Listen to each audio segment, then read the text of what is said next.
Bye Bye Hydro. Des économies de 835 $ en 9 mois grâce à des panneaux solaires pour sa thermopompe. Trung Nguyen montre ses 5 panneaux solaires de 2 mètres sur 1 mètre situés sur le toit en pente de sa maison dans l'arrondissement de Saint-Laurent. Simon Dessureau. Partage. Simon Dessureau.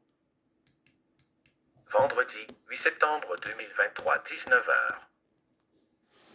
Mise à jour vendredi 8 septembre 2023, 19 h. Un résident de Saint-Laurent s'est battu durant presque 2 ans pour faire changer la réglementation municipale qui l'empêchait d'installer des panneaux solaires sur le toit de sa maison. À lire aussi, Bye Bye Hydro. Il n'a pas payé une facture à Hydro-Québec en presque 20 ans. À lire aussi, Bye Bye Hydro. Une facture d'électricité à zéro grâce à ses panneaux solaires. À lire aussi, tanné d'attendre leur connexion au réseau, ils larguent Hydro pour devenir autosuffisants.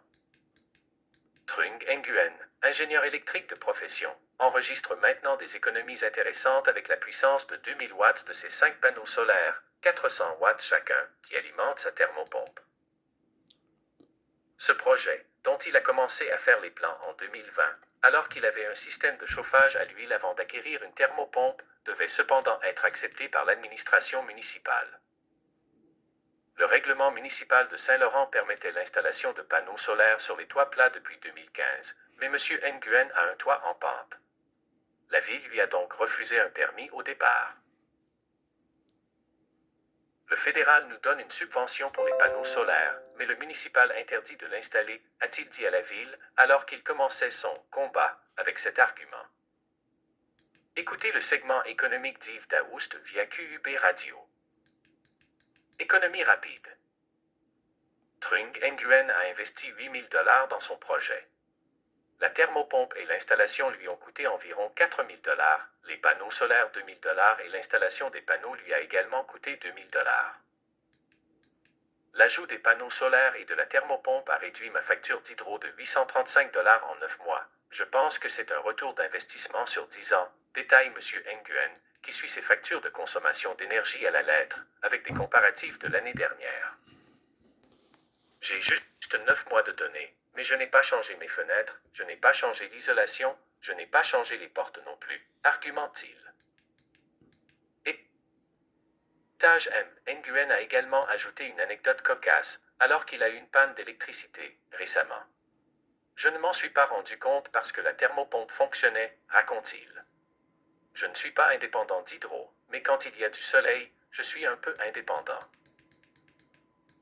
Trung Nguyen pose à côté de sa thermopompe qui est alimentée par ses 5 panneaux solaires. Simon Dessureau. Communication municipale. Monsieur Nguyen communiquait donc tous les mois avec l'administration municipale pour voir si le dossier de son projet avançait. Et il y a eu les élections municipales, se souvient-il. Les candidats me disaient « Oui, oui, on va faire quelque chose pour toi », mais après les élections, ils ont arrêté.